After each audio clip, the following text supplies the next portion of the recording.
Hello दोस्तों, कैसे हो आप सभी। आज मैं आपके लिए कहानी लेकर आई हूँ।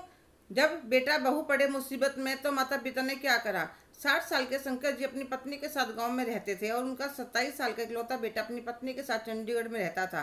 शंकर जी ने अपने बेटे को पढ़ाई करने के लिए गांव के बाहर भेजा था, पर उन्हें क्या पता था वह लौटकर आएगा ही नहीं।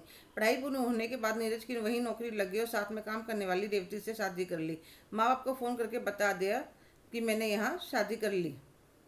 दोनों पति पत्नी कमाते थे, फिर भी गांव में एक भी पैसा नहीं बेचते थे। कभी 2-4 महीने में शंकर जी या उनकी पत्नी मलती देवी फोन पर बात कर लेते थे।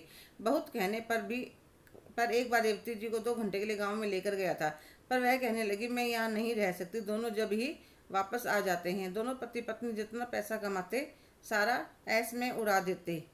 दोनों को ही पीने की लत पड़ गई थी। रेवती तो कभी कभी लेती थी, पर नीरज को तो हर रोज लेने की ऐसी आदत पड़ गई थी कि वह रह ही नहीं पाता था। हर रोज उसे बाहर का खाना खाना है। एक दिन नीरज की तबीयत बहुत ज़्यादा खराब हो गई। रेवती उसको डॉक्टर के पास लेकर गई तो डॉक्टर ने कुछ दवाइयाँ दी, कहने लगे इससे आराम हो जाएगा, और कुछ टेस्ट भी लिखे। पर दवाइयों ने असर नहीं दिखाया तो नीरज ने टेस्ट करवाए। रेवती और नीरज जब रिपोर्ट आई देख कर हक्के बक्के रह गई। डॉक्टर रिपोर्ट देखने के बाद कहने लगा 1 महीने के अंदर ही इन्हें किडनी बदलवानी पड़ेगी, नहीं तो हम इन्हें नहीं बचा पाएंगे। ऑफिस ना जाने के कारण उसकी नौकरी भी चली गई। मुसीबत ने चारों तरफ से घेर लिया था।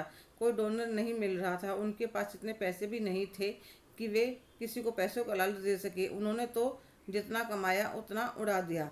रेवती की भी चिंता के मारे नींद उड़ गई थी।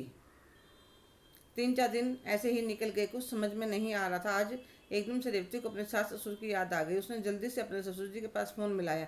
नमस्ते पापा जी, बहू आज कैसे याद करा। तो वह बिलक बिलक कर रोने लगी। पापा जी अपने बेटे को बचा लीजिए। तो वे कहते हैं रोना बंद करो, सारी बात बताओ। वह सारी बात उन्हें बता देती है तो कहने लगे तुम चिंता मत करो, शाम तक मैं तो हमारी सासू माँ के साथ पहुँच रहा हूँ। वह शाम को तक आ जाते हैं। वह काफ़ी पैसा लेकर आए थे। कुछ उन्होंने जोड़ रखे थे, कुछ एक ज़मीन का टुकड़ा बेचकर ले आए थे। बेटे की ऐसी हालत देखकर माँ बाप दोनों को रोना आ गया। नीरज भी उन्हें देखकर रो पड़ा।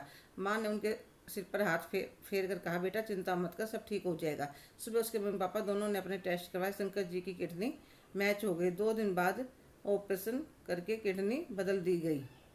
डॉक्टर ने कहा दोनों खतरे से बाहर हैं, इतने वे ठीक नहीं हो गए। सास बहू दोनों ने मिलकर उनकी सेवा करी।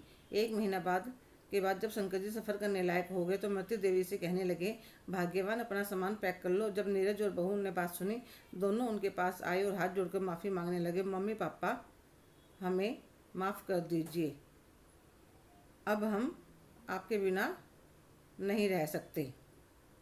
देखो बेटा, मैं तुमसे नाराज़ नहीं हूँ, पर हमारे यहाँ पर दिल नहीं लगता। जब भी तुम्हारा दिल करे हम आ जाया करेंगे। जब हमारा दिल करे तुम गांव में आ जाया करना। मेरी बस तुमसे एक ही प्रार्थना कि पहले जो गलती करी वह अब मत करना। सारी चीज़ों को छोड़कर अपने घर और नौकरी पर ध्यान दो और अपनी गृहस्थी आगे बढ़ाने की सोचो। दोनों चले जाते। नीरज कहता सच में रेवती, माँ को भगवान का रूप ऐसे ही नहीं कहते। हम बच्चे ही हैं जो उनकी कदर नहीं कर पाते, पर आगे से कभी कोई गलती नहीं करूँगा। दोनों के चेहरे पर सुकून था कि माता पिता की आशीर्वाद से आज वे दोनों एक साथ हैं। हेलो दोस्तों, कैसे हो आप सभी। आज की कहानी आपको कैसी लगी कमेंट करके ज़रूर बताइएगा। अगर आप मेरे चैनल पर नए हैं तो प्लीज़ लाइक शेयर सब्सक्राइब करना ना भूलें। धन्यवाद।